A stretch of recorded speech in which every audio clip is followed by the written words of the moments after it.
Hello everyone, welcome to my channel success tips. আমি আজকে করাবো কেন্দ্রীয় ব্যাংকের কার্যাবলী ক্লাস 12 এর। কেন্দ্রীয় ব্যাংকের কার্যাবলী যদি কোনো জায়গায় বুঝতে অসুবিধা হয় অবশ্যই আমাকে বলবে। আর যদি আমার পড়ানো ভালো লাগে, আমার কাছে যদি অনলাইন ক্লাস করতে চাও অবশ্যই কন্ট্যাক্ট করতে পারো। কন্ট্যাক্ট ডিটেলস আমি ডেসক্রিপশন বক্সে দিয়ে রাখবো। চলো আজকে আমরা করবো ফাংশনস অফ সেন্ট্রাল ব্যাংক। হ্যাঁ,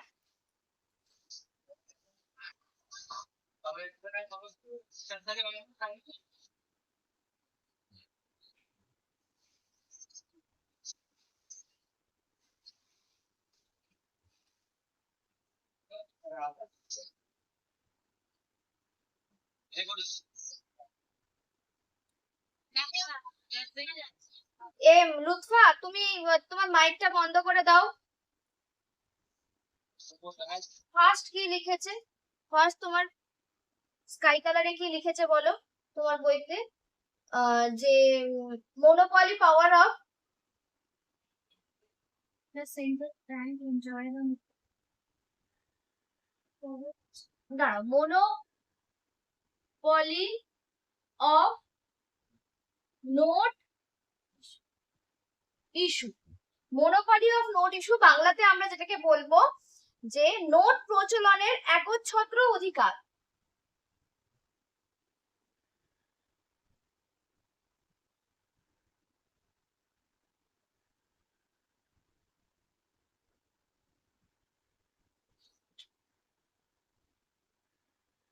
এটা খুব কাছে। দাঁড়াও, কেন্দ্রীয় ব্যাংক একমাত্র কি করতে পারে? নোট ইস্যু করতে পারে, মানে নোট ছাপাতে পারে বা এই কয়েন ছাপাতে পারে। শুধুমাত্র 1 টাকার কয়েন কে ছাপায়? ভারত সরকার। 1 টাকার নোট বা 1 টাকার কম। এখন তো 1 টাকার কম আর কিছু তৈরি হয় না। 1 টাকাও এখন কতটা প্রোডাকশন হয় সেটা সম্পর্কে অনেক সন্দেহ রয়েছে। তো এটা 1 টাকার উপরে যা আছে সব কে ছাপায়? কেন্দ্রীয় ব্যাংক। মানে আমাদের সেন্ট্রাল ব্যাংকের নাম কি? Central bank of India. Central ব্যাংকের নাম কি? RBI, reserve bank of India বা আরবিআই ছাপাচ্ছে। এবার তোমাদের বইতে কি লিখেছে? তোমাদের বইতে অনেক কিছু লিখেছে, এত কিছু দরকার নেই। যদিও এই বছর 2025-এর জন্য কেন্দ্রীয় ফাংশন অফ সেন্ট্রাল ব্যাংক বা কেন্দ্রীয় ব্যাংকের কার্যাবলী খুব একটা ইম্পর্টেন্ট প্রশ্ন নয়, কারণ আগের বছর এসে গেছিল, এবছর আসার চান্স খুবই কম। এবার একেবারে যে 100% আসবে না এটাও বলা যায় না, তাই একবার অন্তত পড়ে যেও।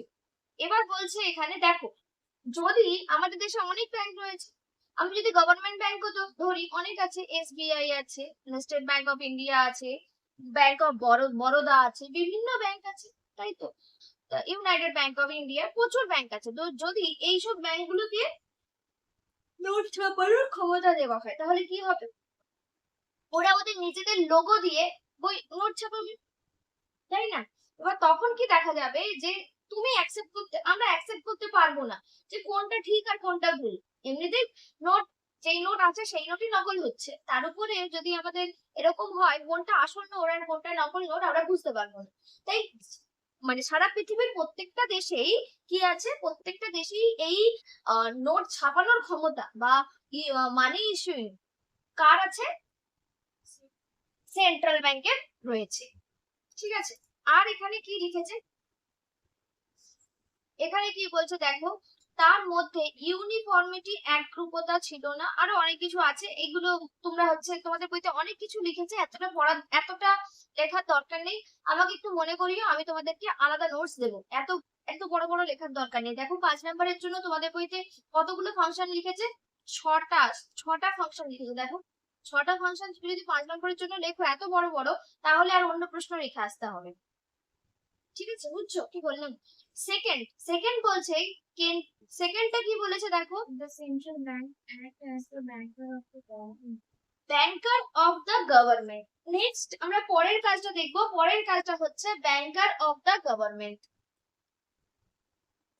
2 নম্বর হলো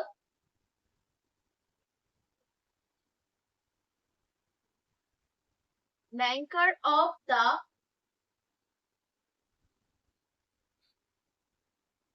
জিওভিটি লিখে দিলাম। হ্যাঁ, লিখলাম। মানে সরকারের সরকারের ব্যাংকার। মানে ধরো আমি একজন সাধারণ মানুষ, আমরা কোথায় অ্যাকাউন্ট খুলি? আমরা কোথায় অ্যাকাউন্ট খুলি বলো? এমনি কমার্শিয়াল ব্যাংকে। আর যদি কোথায় সরকার কোথায় অ্যাকাউন্ট খোলে? সরকারের যদিও ওরকম ভাবে অ্যাকাউন্ট কি বলেছে দেখো, সরকারের ব্যাংকার হিসেবে সরকারের যাবতীয় কাজ করে ব্যাংক। কি কাজ করে বলছে, আবার সরকারের এজেন্ট হিসেবেও কেন্দ্রীয় ব্যাংক সরকারের নানা রকম কাজ করে থাকে। উদাহরণস্বরূপ, সরকারি ঋণের সুদ যথাসময়ে দেওয়া, সরকারি ঋণ পরিশোধ করা, সরকারি ঋণের হিসাব রাখা, সবই কেন্দ্রীয় ব্যাংক করে থাকে। আচ্ছা, আমরা কোথা থেকে লোন নিই? আমরা লোন নিই কোথা থেকে? কমার্শিয়াল ব্যাংক থেকে। কিন্তু সরকারও লোন অনেক ক্ষেত্রে পাবলিকের কাছ থেকে নিয়ে থাকে বা কোনো ব্যাংক থেকে নিয়ে থাকে। কিন্তু সরকার কতটা লোন নিচ্ছে সেটা বিদেশ থেকেও লোন নিতে পারে। গভর্নমেন্ট কোথা থেকে লোন নিতে পারে? পাবলিকের কাছ থেকে নিতে পারে। কি পড়াবো না? পাবলিকের কাছ থেকে নিতে পারে,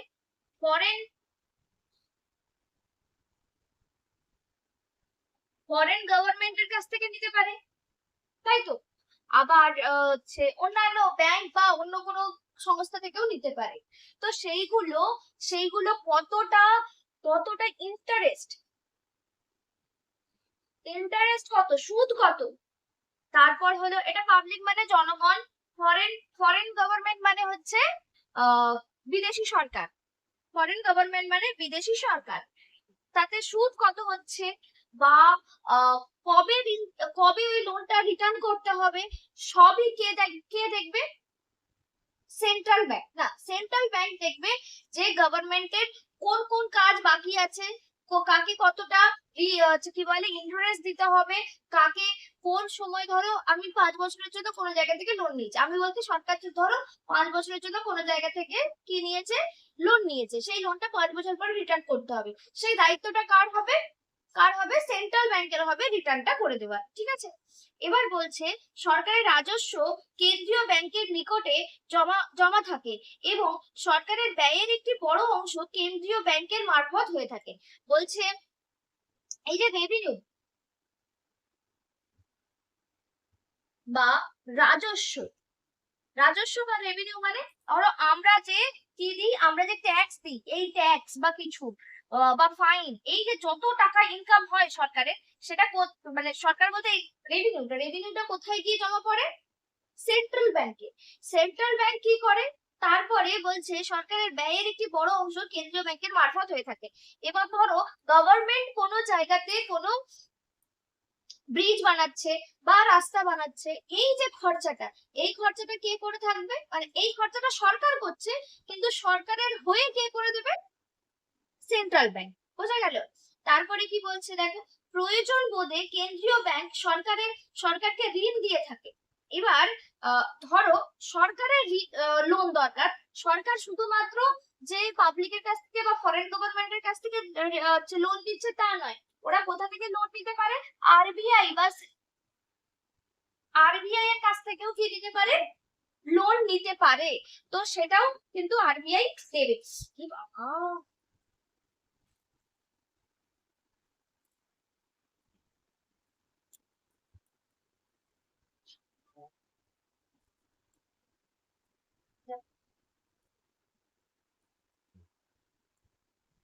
এই জন্যই আমি এক্সট্রা ক্লাস গুলো করিয়ে দিই, যে আমি জানি এরকম এরকম অসুবিধা হবে, 2 ঘন্টা টানা পড়ানো হয় না। এবার বলছে যে কেন্দ্রীয় সরকার ঋণ দেয়, আবার আর্থিক ব্যাপারে সরকারকে পরামর্শও দিয়ে থাকে। যেমন ধরো সরকার কোনো কাজ করতে চাইছে, এই ধরো সরকার এই যে আমাদের রাজ্য সরকার বিভিন্ন ধরনের আহ টাকা পয়সা দিয়ে থাকে পাবলিককে। এই ধরো বেকার ভাতা বা কন্যাশ্রী, রূপশ্রী, যুবশ্রী, যাবতীয় কিছু দিয়ে থাকছে, সব শ্রীগুলো দিচ্ছে যত, এইগুলো পরামর্শও কিন্তু কেন্দ্রীয় ব্যাংক দিয়ে থাকে। কতটা দিতে পারবে, কতটা দিতে পারবে না, সরকার শুনবে কি শুনবে না সেটা তার ব্যাপার, কিন্তু কেন্দ্রীয় ব্যাংক, সেন্ট্রাল ব্যাংক কি দিয়ে থাকে? আলোচনা করে যে দেওয়া যাবে কি দেওয়া যাবে না, এই ব্যাপারটা আলোচনা করে।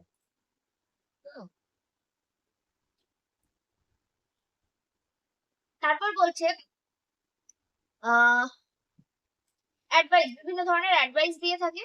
উদাহরণস্বরূপ ভারত দেশের টাকার বৈদেশিক মূল্য হ্রাস করা হবে কিনা, বৈদেশিক মুদ্রার বিনিময় সংক্রান্ত নীতি পরিবর্তন করা হবে কিনা, বা কোন ধরনের সরকারি ব্যয় সংক্রান্ত নীতি গ্রহণ করা হবে, সেইগুলো কেন্দ্রীয় ব্যাংক উপদেশ দিয়ে থাকে, বিভিন্ন অ্যাডভাইস দিয়ে থাকে। কি ধরনের বলছে, ধরো আমাদের ডলার, আমাদের টাকা অনুযায়ী ডলারের দাম কি হয়ে যাচ্ছে, বাড়ছে না কমছে? বাড়ছে। আগে ধরো 75 ছিল, এখন 82 এরকম দাঁড়িয়ে গেছে $1 দাম। তো এই যে ধরো বাড়ছে, এই সময় আমরা কতটা টাকা ওদের সঙ্গে বিনিময় করব, যে ওরা আমাদের কাছ, ধরো কোনো আমরা কিছু জিনিস কিনতে চাইছি, বা ওদের সঙ্গে কতটা এক্সচেঞ্জ করতে পারবো টাকা, যদি ডলারের দাম বেড়ে যায়, তারপরে আমরা কতটা মানি ওদেরকে দেবো কি দেবো না, সেটা সেন্ট্রাল ব্যাংক আমাদেরকে কি করবে, অ্যাডভাইস দেবে। এটাকে বলছে বাজেটারি পলিসি। 3 নম্বর ফাংশন কি বলেছে দেখো, Central bank act as the bankers bank. In this capacity, the central bank performs functions. ঠিক আছে, এখানে কি বলছে 2 নম্বরে, কি বল 2 নম্বর না 3 নম্বর, 3 নম্বর হচ্ছে ব্যাংকার অফ ব্যাংক বা বাণিজ্যিক ব্যাংকের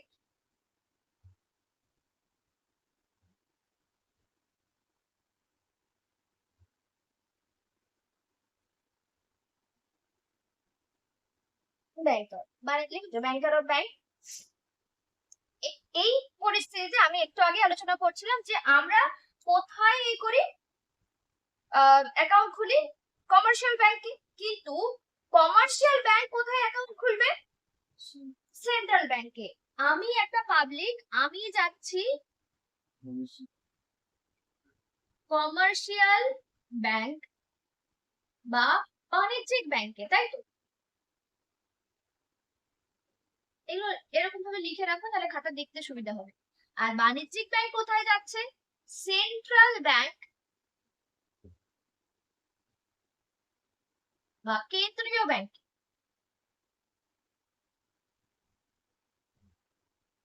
বাণিজ্যিক ব্যাংক কোথায় যাচ্ছে, সেন্ট্রাল ব্যাংক বা কেন্দ্রীয় ব্যাংকে। এবার আমরা ব্যাংকে গিয়ে কি করি, ব্যাংকে গিয়ে টাকা জমা রাখি, তেমনি কমার্শিয়াল ব্যাংক কোথায় টাকা জমা রাখে, সেন্ট্রাল ব্যাংকে। আমাদের টাকা নিয়ে সেন্ট্রাল ব্যাংকে জমা রাখে।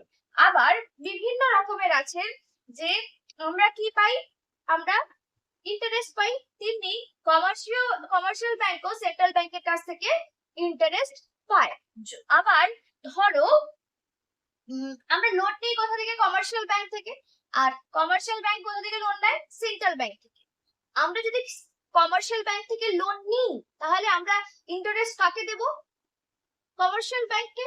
আর কমার্শিয়াল ব্যাংক যদি সেন্ট্রাল ব্যাংকের কাছ থেকে লোন নেয়, তাহলে লোন কাকে দেবে, সেন্ট্রাল ব্যাংক। এবার ব্যাপারটা হচ্ছে দেখো, যে কমার্শিয়াল ব্যাংক, ধরো আমি আগের দিন আলোচনা করছিলাম যে একটা ব্যাংকে গিয়ে 100 টাকা কোনো একটা লোক জমা দিয়েছে। এবার বি লোকটা ধরো 90 টাকা কি নিয়েছে, লোন নিয়েছে এ ব্যাংকের কাছ থেকে। এবার ধরো যে এখানে টাকাটা জমা দিয়েছিল, সেও গিয়ে বললো যে আমার টাকাটা আমার রিটার্ন চাই। আবার ব্যাংক কি করেছে, অলরেডি লোন দিয়ে ফেলেছে। তাহলে ব্যাংক কোথা থেকে কি করবে, ব্যাংক কি করতে পারে, ব্যাংক অন্য ব্যাংকের কাছ থেকে লোন নিতে পারে, বা পাবলিকের কাছ থেকে লোন নিতে পারে, বা বিভিন্ন রকম ভাবে ব্যাংকের শেয়ার বিক্রি করতে পারে, আরো বিভিন্ন জায়গা থেকে ব্যাংক টাকা জোগাড় করতে পারে। কিন্তু লাস্ট অব্দি ব্যাংক যদি টাকা জোগাড় না করতে পারে, ব্যাংক কোথায় যাবে, ব্যাংক যাবে সেন্ট্রাল ব্যাংকের কাছে, কেন্দ্রীয় ব্যাংকের কাছে লোন চাই। আর কেন্দ্রীয় ব্যাংক লাস্ট অব্দি কি দেবে, ওকে লোন দেবে। তাই জন্য ব্যাংককে, কেন্দ্রীয় ব্যাংকে বলা হচ্ছে সর্বশেষ স্তরের ঋণদাতা বা লেন্ডার অফ লাস্ট রিসর্ট। এখানটাতে লিখছি লেন্ডার অফ লাস্ট রিসর্ট বা সর্বশেষ স্তরের ঋণদাতা। আচ্ছা, এবার বলছে পরেরটা হলো নিকাশি ঘরের কাজ। প্রথম কাজটা, আচ্ছা এইটা হচ্ছে 2 নম্বর কাজ, এখানে হচ্ছে 2 নম্বর কাজ বি। এটা ছিল এটা কি লিখেছে দেখো তো, ডিপোজিট, ক্রিয়েটিং ডিপোজিট না কি লিখেছে দেখো। It acts as the custodian of cash receipts of the company. কি It acts as the custodian custodian, custodian of of cash. Cash reserve of commercial bank, CUSTODIAN, তাই তো, কাস্টোডিয়ান অফ ক্যাশ রিজার্ভ। এইটার মানে প্রথম কাজটার মানে হলো কি, যে কমার্শিয়াল ব্যাংক সেন্ট্রাল ব্যাংকের কাছে টাকা জমা রাখে, যেমন আমরা যেরকম ডিপোজিট ক্রিয়েট করি সেরকম ভাবে ডিপোজিট ক্রিয়েট করে। তারপরেরটা হলো লেন্ডার অফ লাস্ট রিসর্ট বা সর্বশেষ স্তরের ঋণদাতা। এইটাতে আমরা বলবো বাংলাতে, এটাকে আমরা বলবো আমানত তৈরি।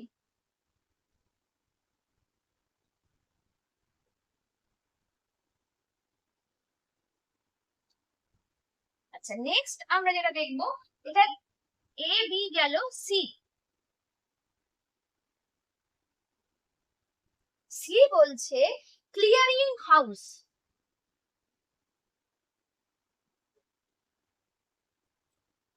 বা নিকাশি ঘর। কি হলো, মাথা ব্যথা?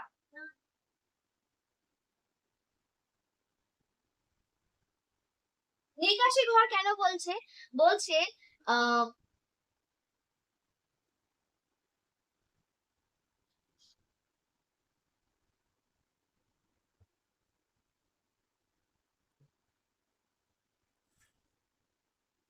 ও প্রথমটা বলেছে, তারপরে সর্বশেষ স্তরের ঋণদাতা। আরেকটি কাজ কেন্দ্রীয় ব্যাংক আরেকটি কাজ করে, সেটি হলো নিকাশি ঘরের কাজ। এই কাজটি এইভাবে ব্যাখ্যা করা যেতে পারে, কোনো একটি নির্দিষ্ট সময় ব্যাংক তার কাছে, ব্যাংকের কাছে আমানতকারী বিভিন্ন চেক আদায়ের জন্য জমা দেয়। সেই চেক বিভিন্ন চেকের ওপর ড্র করা। মনে করা যাক আমানতকারী স্টেট ব্যাংকের কাছে একটি চেক জমা দিলেন, যে চেকটি ইউনাইটেড ব্যাংক অফ ইন্ডিয়ার ওপর। আমার সেম জিনিস ছিল, যে আমার অ্যাকাউন্ট হচ্ছে এসবিআই, কোথায় আছে, এসবিআই তে, ঠিক আছে। কিন্তু আমি যেখানে চাকরি করতাম, আমার একদম প্রথম চাকরি, মাস্টার্স কমপ্লিটের পরেই চাকরিটা পেয়েছিলাম, প্রাইভেট চাকরি, সেটা হচ্ছে United bank of India, UBI এর যিনি মানে মালিক ছিলেন, তার অ্যাকাউন্ট ছিল ইউবিআই, ঠিক আছে। এরা কখনোই ক্যাশ টাকা হাতে দিত না, ঠিক আছে। খুব অসুবিধা না হলে এরা ক্যাশ টাকা হাতে দিত না। ক্যাশ টাকা হাতে দিলে এদের বিভিন্ন ধরনের সমস্যা ছিল। আর এরা পুরোটাই যেহেতু লিগাল কাজ করতো, এরা পুরোটাই তোমার ব্যাংকের মাধ্যমে করতো। বেশিরভাগের ওই কি বলে, স্যালারি অ্যাকাউন্ট করে দেওয়া ছিল। আর আমি যেহেতু যখন প্রথম দিকে ঢুকেছি, তখন প্রথমে যে ঢুকছে তার নামে তো স্যালারি অ্যাকাউন্ট করা যাচ্ছে না, তাকে চেক দেওয়া হচ্ছে। তো চেকটা ইউবিআই উনি আমাকে দিতেন, ওনার ব্যাংক ছিল ইউবিআই, তো উনি ইউবিআই এর চেক দিতেন। আমি কি করতাম, আমি আমার এসবিআই তে, আমার ব্রাঞ্চে নয় কিন্তু, আমি আমার ব্রাঞ্চেও জমা দিতে পারি, অন্য ব্রাঞ্চে গিয়েও জমা দিতে পারি, কোনো অসুবিধা নেই। কিন্তু আমাকে জমা কোথায় দিতে হবে, আমার যেহেতু অ্যাকাউন্টটা এসবিআই তে আছে, তাই আমাকে এসবিআই তে গিয়েই জমা দিতে হবে। এবং যখন তুমি চেক মানে তুমি ফর্মটা ফিল আপ করবে, তোমার অ্যাকাউন্ট নাম্বার দিতে হবে, তারপরে শুধু অ্যাকাউন্ট নাম্বারটা দিলেই চলবে। তারপরে তুমি কোথায় জমা দিচ্ছ, কি দিচ্ছ, ওখানকার ডিটেলসটা দিতে হবে, আর চেকের নাম্বার টাম্বার দিয়ে দিতে হবে। তখন কি হবে, এই এসবিআই কি করবে, এসবিআই ইউবিআই তে চেকটা পাঠাবে, ঠিক আছে। ইউবিআই চেক করবে, এটা আগের ঘটনা বলছি, এখন কি হয় পরে বলছি। ইউবিআই চেক করবে যে ওই লোকটার অ্যাকাউন্টে সাফিসিয়েন্ট ব্যালেন্স আছে কিনা, তখন উনি ও এসবিআই কে টাকাটা দেবে, এসবিআই আবার আমার অ্যাকাউন্টে টাকাটা ট্রান্সফার করে দেবে। এখন আর পুরো প্রসেস এত এরকম ভাবে হয় না, সরাসরি। আগে কি হতো, তুমি যদি এসবিআই তে দিতে চেক, 3 দিন লাগতো ক্যাশ হতে, ঠিক আছে। তুমি যদি এসবিআই চেক এসবিআই তে দাও, একদিনেই হয়ে যাবে। কিন্তু এসবিআই থেকে ইউবিআই বা অন্য ব্যাংক হলে তখন 3 দিন লাগতো। আবার যদি কিন্তু এখন তুমি আজকে দিলে আজকেই ক্যাশ হয়ে যাবে। এটা পুরোপুরি আজকাল ডিজিটাল হয়ে গেছে, ছবি তুলে ওরা পাঠিয়ে দেবে, স্ক্যান করে পাঠিয়ে দেবে, ইউবিআই দেখবে আছে কিনা, সঙ্গে সঙ্গে হচ্ছে কি বলে হ্যান্ড ওই সাইনটা মেলাবে, সাইনটা মিলিয়ে সাইনের সঙ্গে মিলছে কিনা তারপর ট্রান্সফার করে দেবো, একদিনেই হয়ে যায়। এই পুরো কাজটা কেন এরা করতে পারছে? কারণ সবাই কার আন্ডারে রয়েছে? আরবিআই এর আন্ডারে রয়েছে। এসবিআই ও আরবিআই এর আন্ডারে, ইউবিআই ও আরবিআই এর আন্ডারে রয়েছে। আরবিআই এইগুলো করতে দিচ্ছে, বলছে দেখো চেক কেটে চেকটি এসবিআই এর কাছে সংগ্রহ করতে হয়। এইভাবে প্রতিটি ব্যাংক তার অন্য ব্যাংকে কিছু টাকা পাওনা হয়, আবার প্রতিটি ব্যাংক অন্য ব্যাংকে কিছু টাকা দিতে হয়। এই ধরনের চেক জমা পড়ার ফলে এই ধরনের চেকগুলি অর্থ আদান প্রদান নিকাশি ঘরের মাধ্যমে হয়ে থাকে। যেহেতু সমস্ত বাণিজ্যিক ব্যাংকগুলি কেন্দ্রীয় ব্যাংকের কাছে আমানত আছে, কেন্দ্রীয় ব্যাংক বিভিন্ন ব্যাংকের মধ্যে লেনদেনের সমন্বয় সাধন করে খুব অল্প অর্থের মাধ্যমে। এবার দেখ কি হচ্ছে, ধরো আমার অ্যাকাউন্টটা কোথায় আছে? এসবিআই। আর আমাকে যে টাকা দিয়েছে তার অ্যাকাউন্টটা কোথায় আছে? ইউবিআই। ধরো আমি চেকটা জমা দিচ্ছি, আমার আমার আমি ধরো ইউবিআই তে জমা দিচ্ছি, মানে আমার ইউবিআই তে অ্যাকাউন্ট আছে আর আমাকে ইউবিআই এর লোকই আমাকে দিয়েছে, তাহলে আমি ইউবিআই তে জমা দেবো। তাহলে এই যে ওখানকার লোকেরা যে কাজটা করছে আমার জন্য, যে দেখছে ওদের যে টাকাটা জমা হচ্ছে, চেকটা কেটেছে তার অ্যাকাউন্টে টাকা আছে কিনা, তার সাইনটা মিলছে কিনা, এইসব যে দেখছে, দেখছে কে? ইউবিআই এর লোক, দেখে তোমাকে ট্রান্সফার করছে। তো ওরা যে দেখছে, ওদের তো একটা টাকা দেওয়া উচিত। ওরা কেন করবে? ওরা তো ব্যাংকের লোকগুলো তো এমনি বসে নেই, মানে ব্যাংকের লোকগুলো তো চাকরি করছে, ওদেরকে তো স্যালারি দিতে হয়, তো এইসব কাজগুলোর জন্য তো স্যালারি দিতে হয়। এটার জন্য যে টাকাটা, সেই টাকাটা ধরো পুরোটাই যদি ইউবিআই এর হয়, কি পুরোটাই ইউবিআই এর খরচ, কিন্তু আমি টাকা জমা দিচ্ছি কোথায়? এসবিআই। এসবিআই আমার টাকাটা কি করছে?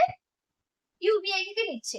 তার মানে কিছু এসবিআই এর কাজ ইউবিআই করে দিচ্ছে, তার মানে এসবিআই এসবিআই ইউবিআই কে কিছু টাকা দেবে, দিতে হবে, তাই না? বুঝছো কি বলছি? লুৎফা বুঝছো? তুমি বুঝতে পারছো? লুৎফা বুঝছো কি বলছি? যে আমি এসবিআই তে জমা, হ্যাঁ।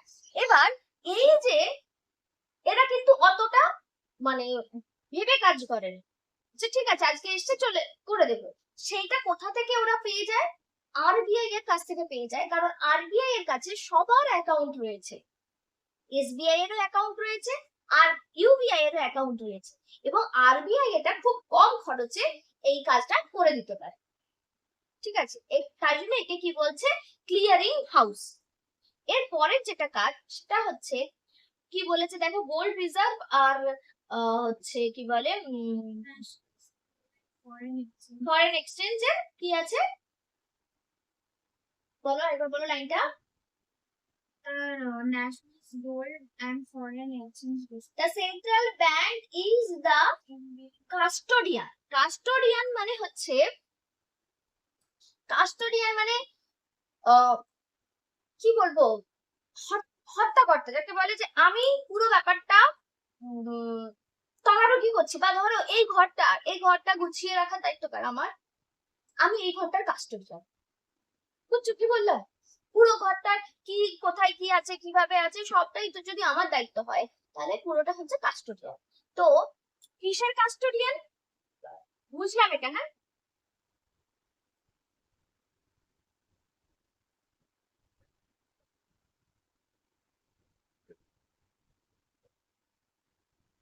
Custodian of gold reserve. কি বলেছে? গোল্ড রিজার্ভ, national gold ওই বলো and foreign exchange business. Gold reserve and foreign exchange.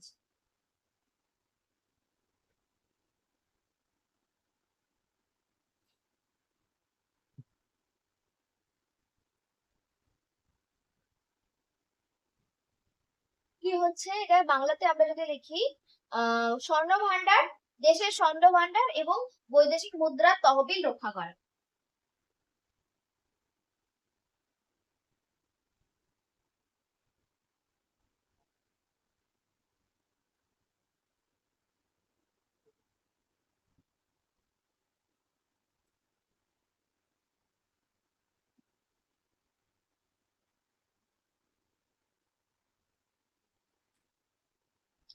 এই যে ধরো স্বর্ণ ভান্ডার বলতে তোমার কাছে কত সোনা আছে বা আমার কাছে কত সোনা আছে সেটা না, দেশের আলাদা করে স্বর্ণ ভান্ডার রয়েছে, ঠিক আছে, যেটা কিনা 1991 যখন আমাদের ওই অর্থনৈতিক সংস্কার হয়েছিল, ইকোনমিক রিফর্ম হয়েছিল, তার আগে ওই সোনাটাও কি হয়ে গেছিল, বিদেশে বিক্রি করে ফেলেছিলাম, আমাদের দেশ করে ফেলেছে বিক্রি বা দিয়ে ফেলেছে, সেই সেই টাকা সেই গোল্ড দিয়ে টাকা টাকা পয়সা নিয়েছে। কোন দেশে কতটা সোনা আছে সে সেটার উপরে ডিপেন্ড করে সেই দেশ কতটা বড়লোক বোঝা যায়।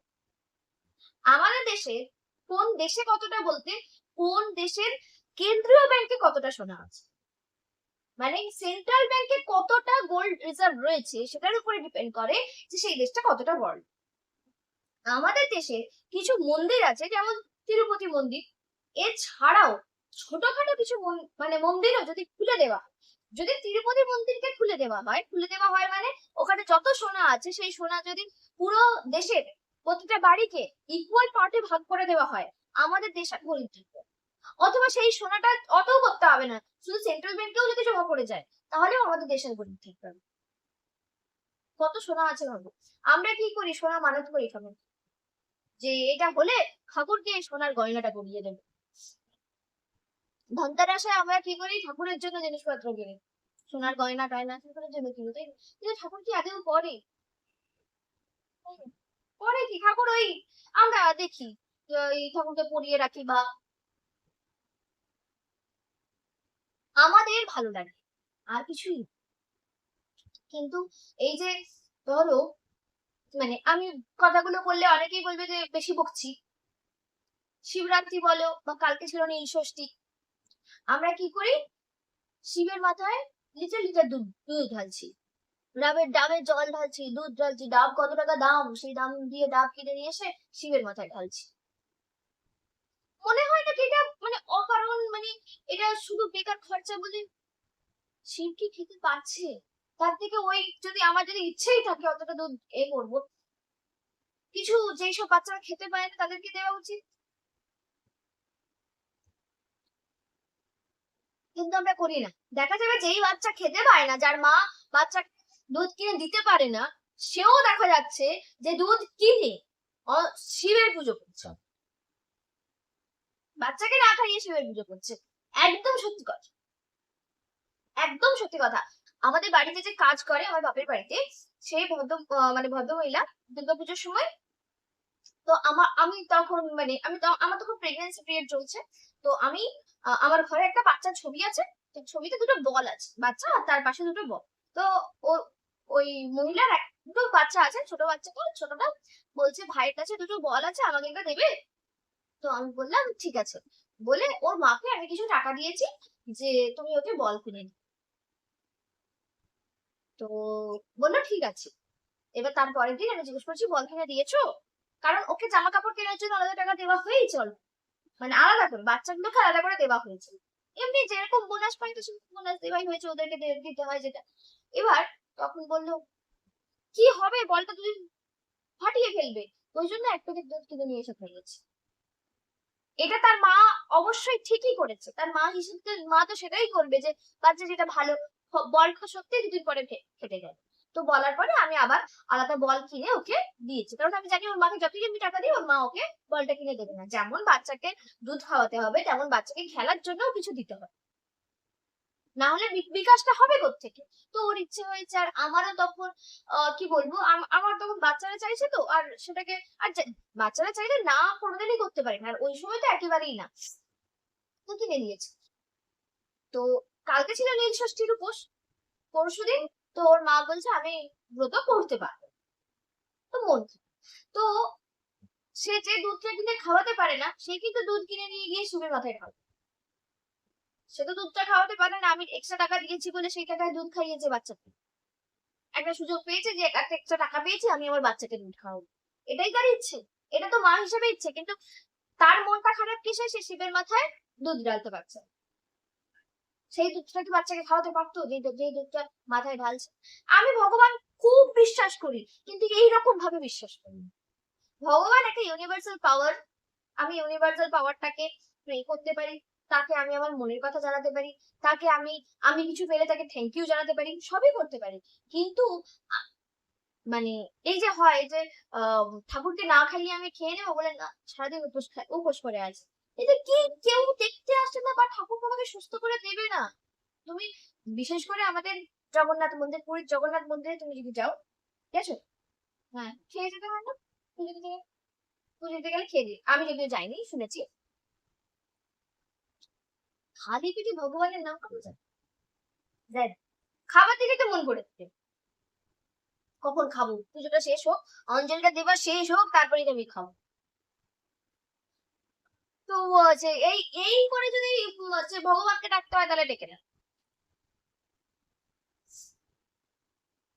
অনেকে যদি আবার খিদে পায়ই না উপোস করলে, নাকি অনেকেই বলে উপোস করলে আমার খিদেই পায় না, ভুলেই যায়, হতে পারে, কিন্তু আমার ভাই হয় না, আমার উপোস করলে খিদে দিতে পারে। কালকে যেমন কিছুক্ষণ মানে যখন সকালবেলা পড়িয়েছি, তো একে তাড়াতাড়ি ছেড়ে দিয়েছি, 8:30টায় ছেড়ে দিয়েছি, তারপরে না কোনো রকমে স্নান টান করে কোনো রকমে আমি পুজোটা মানে করে ওটা খেয়ে দিয়েছি। আমার তখনই মনে হচ্ছে যে বাবা কখন খেতে পাবো। যেটা বলছিলাম যে আমাদের দেশের সোনার ভান্ডারকে রক্ষা করার দায়িত্ব কার? সেন্ট্রাল ব্যাংকের। এবার সোনার ভান্ডার মানে মানে গোল্ড রিজার্ভ মানে হচ্ছে কিন্তু যে আমার কাছে কত সোনা আছে বা তোমার কাছে কত সোনা আছে সেটা নয়, ওদের কাছে যে সেন্ট্রাল ব্যাংকের কাছে যে সোনাটা আছে সেই সোনাটার কথাই বলছি। সরকারি স্বর্ণ ভান্ডার এই কেন্দ্রীয় ব্যাংকের হাতেই জমা থাকে। আবার বিদেশ থেকে আনা লেনদেনের চালানোর জন্য বৈদেশিক মুদ্রা, ধরো আমি আমাদের দেশে ডলার দরকার, ঠিক আছে, ডলার দরকার হতেই পারে আমার দেশের আহ কেউ ধরো রপ্তানি করতে চাইছে বা আমদানি করতে চাইছে, আমদানি রপ্তানির জন্য আমাদের কি দরকার? যেই দেশে হচ্ছে রপ্তানি করবে বা আমদানি করবে সেই দেশের মুদ্রা আমাদের কাছে থাকাটা দরকার।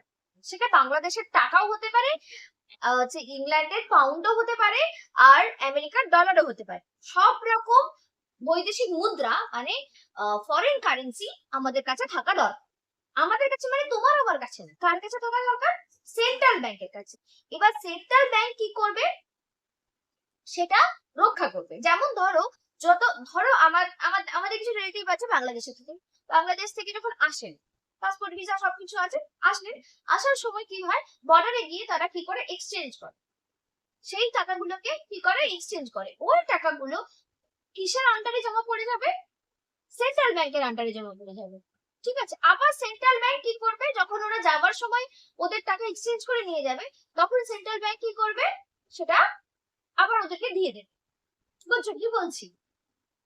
পুরো দায়িত্বটাই কার? এই যে এক্সচেঞ্জ করা, এক্সিম যদি এক্সিম ব্যাংক রয়েছে, এক্সিম ব্যাংক এক্সচেঞ্জ করতে পারে, এক্সিম ব্যাংক সরাসরি সেন্ট্রাল ব্যাংকের সঙ্গে কানেক্টেড। এক্সিম ব্যাংক হচ্ছে যে কিনা এটা এক্সচেঞ্জ করে, ফরেন এক্সচেঞ্জ যারা করে সেটা হচ্ছে এক্সিম ব্যাংক। এক্সিম ব্যাংক সরাসরি কার সঙ্গে কানেক্টেড? সেন্ট্রাল ব্যাংকে। এবার ধরো কিছু টাকা বাংলাদেশের টাকা বা ইউএস এর ডলার সেগুলো জমা পড়ে গেল, পুরোটা গেল না, বা আমি কিছু রপ্তানি করেছি, রপ্তানি করার পরে আমি কি পাবো? ডলার পাবো। ধর আমেরিকায় এক রপ্তানি করেছি, আমি কি পাবো? ডলার পাবো। কিন্তু ডলারটা নিয়ে কি আমার কোনো কাজ হবে? আমি এখানে ডলারটা অন্য অন্য কাউকে দিতে পারবো? আমার দেশে তো কাউকে দিতে পারবো না, আমি কি করবো? এক্সচেঞ্জ করে নেবো, তাই তো, ডলারটাকে চেঞ্জ করে টাকা টাকা করে নেবো। টাকা করার সময় এই যে ডলারটা কোথায় চলে গেল? এক্সিম ব্যাংক, এক্সিম ব্যাংক থেকে চলে যাবে সেন্ট্রাল ব্যাংকে। সেন্ট্রাল ব্যাংক সেটাকে রক্ষণাবেক্ষণ করবে, ঠিক আছে, মানে নিজের কাছে রেখে দেবে এরকম না, আবার যখন খরচা হবে, যা প্রয়োজনে খরচা হওয়ার সে খরচাটা করবে ঠিকঠাক ভাবে।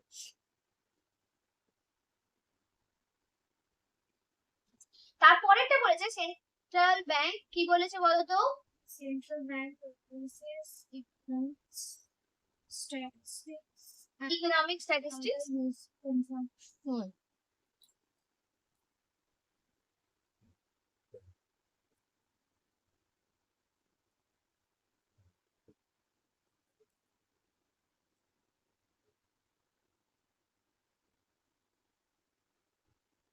পাবলিশ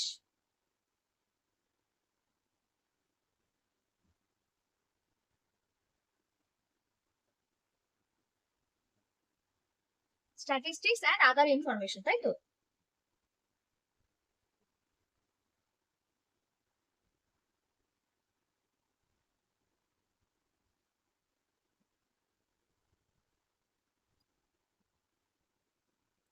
চল তারপরে বলছে যে এখানে এখানে কি বলছে যে অর্থনৈতিক সংবাদ সংগ্রহ করে, সংবাদ একত্রিত করে, সংকলিত করে প্রকাশ করে, সংকলিত করে প্রকাশ করে। আচ্ছা, অর্থনৈতিক সংবাদ প্রকাশ করে।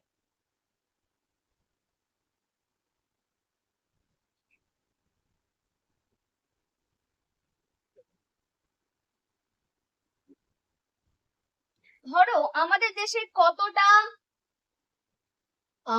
কি অবস্থা চলছে, দেশের ইনকাম কত, জিডিপি কত, জিএনপি কত, যাবতীয় যে ইকোনমিক মানে নিউজ, ইকোনমিক যে নিউজ, তার উপরে সেন্ট্রাল ব্যাংক একটা কি করে, একটা বই বের করে, প্রত্যেক বছর বই বের করে। কি বলছে দেখো, ভ্যারিয়েবল ডেটা এইগুলো নিয়ে বিভিন্ন, শুধু বছরে না প্রত্যেক মাসেই বের করে, every month and every year এরা কি করে, এরা বই বের করে এবং তাতে লেখা থাকে যে দেশের অবস্থা কেমন, কিরকম চলছে আমাদের দেশে, ভালো চলছে, ইকোনমি অবস্থা ভালো না খারাপ, কিরকম রেট অফ ইন্টারেস্ট চলছে, রেট অফ ইন্টারেস্ট বাড়লো না কমলো, সবকিছু একটা বই বের। তারপরে লাস্ট যেটা কাজ, সেই কাজটা নিয়ে আমরা আরো আলোচনা করব, সেটা হচ্ছে কি ক্রেডিট কন্ট্রোল। পরের 6 নম্বর কাজটা হচ্ছে credit control. Credit control, credit কন্ট্রোলের বাংলা হচ্ছে ঋণ নিয়ন্ত্রণ।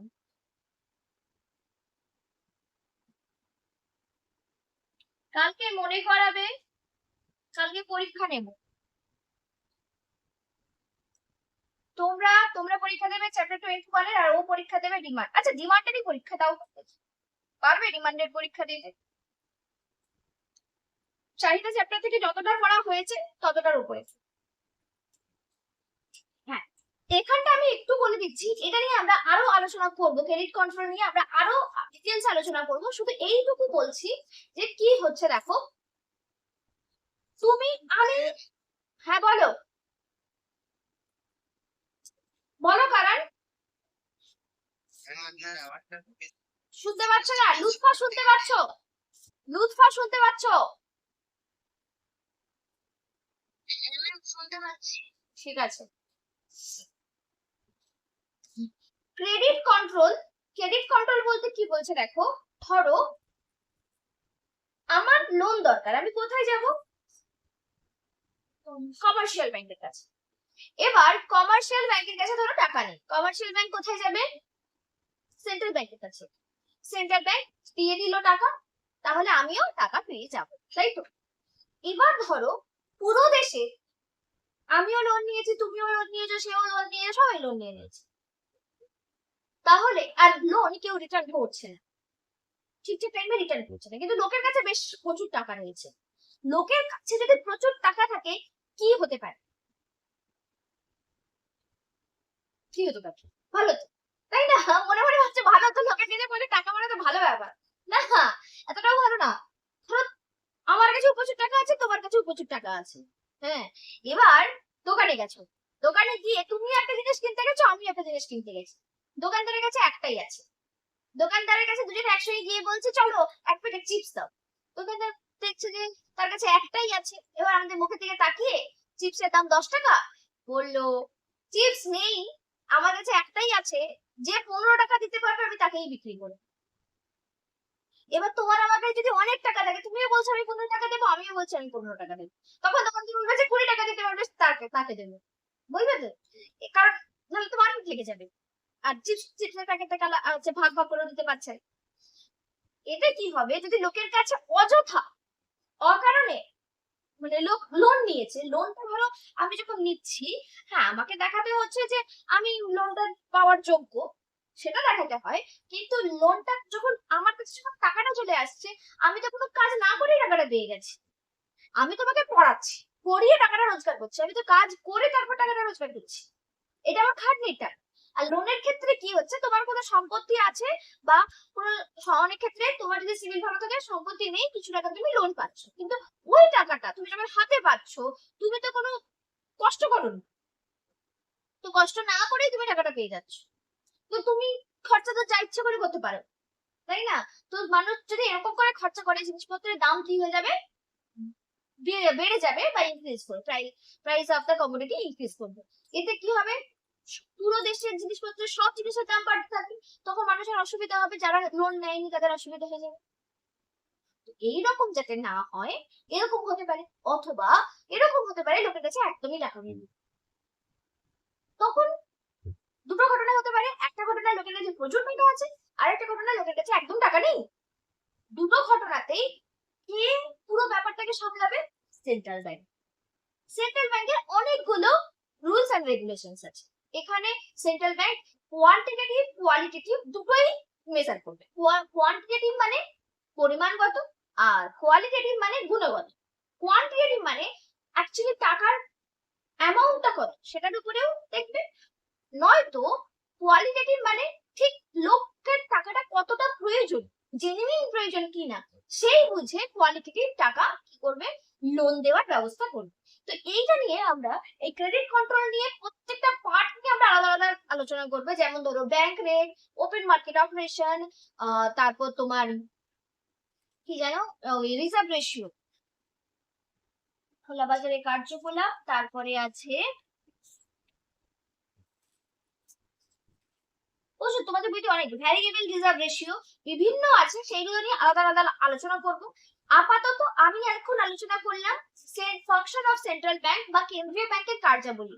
তোমরা এখন পুরোটা পড়ে দেখবে, প্রত্যেকটা লাইন খুঁটিয়ে খুঁটিয়ে পড়ে দেখবে, দেখে বলবে কোনো জায়গাতে অসুবিধে হচ্ছে কিনা। আমরা তারপর যাব এই ক্রেডিট কন্ট্রোলের পুরো ব্যাপারটা আলোচনা করার জন্য। এবার বলি, ধরো তোমাদের সম্ভবত ক্রেডিট কন্ট্রোল এসে গিয়েছিল, তাই না? ক্রেডিট কন্ট্রোলের কোশ্চেনটা আগেরবার 2023-24 এ মনে পড়ছে।